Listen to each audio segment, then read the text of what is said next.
Hello, it's SupremeKotor and welcome to another episode of How the Pros Play. If you want to get good at Temple of Anubis, please see episode 1. If you want to get good at Hollywood, please see episode 2. And if you want to get good at D.Va, you're in the right place.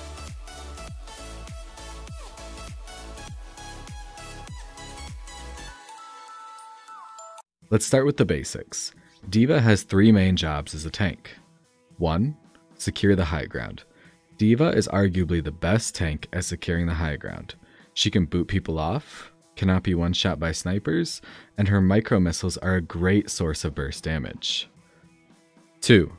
Counter damage and abilities through Defense Matrix. It's not a secret that Defense Matrix is arguably the best ability in the game. It stops a ton of other abilities and damage sources that would otherwise kill your team. 3. Peel for anyone on your team. D.Va's boosters, defense matrix, and large health pool make it easy for her to stop most flankers or damage sources from killing your allies. Knowing when to peel, who to peel, and how to peel makes all the difference in a great D.Va. Let's cover how the pros do each of these things. Depending on your team comp, securing the high ground can range from a full-time job to something you only have to do a couple times a game. In most pro settings, the high ground falls almost entirely to the D.Va. The easiest and most common way is to simply your enemies off. If that doesn't get them off the high ground, it's usually good to stay there yourself and duel them. Most importantly, be careful not to overcommit and demech yourself. Even if you get your enemy off the high ground, this will do more harm than good. Once you control the high ground, you need to make a game time decision on whether or not to stay there or return to your other tank. The high ground is arguably D.Va's easiest job. It can be summed up by high ground for allies is good, and high ground for enemies is bad. Defense Matrix is less easy. First, let's clarify one thing. Defense Matrix is not a shield. If you're using it to stop random spam, then you're probably throwing. Instead, we should be using our Defense Matrix for 2 reasons. 1. To enable allies, and 2. To stop enemy ultimates or cooldowns. Enabling allies is honestly one of the best ways to use Defense Matrix.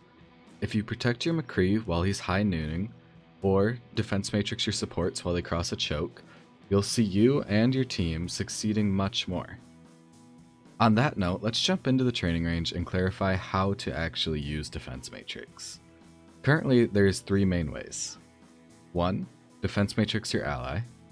2. Defense Matrix your enemy. And 3. Defense Matrix the space in between your enemy and ally. All 3 of these have different purposes. Using Defense Matrix on your ally will often be the best in important situations.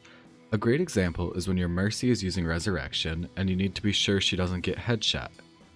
Using Defense Matrix in between the enemies and your team will oftentimes block the most damage and can allow you to protect multiple allies at once.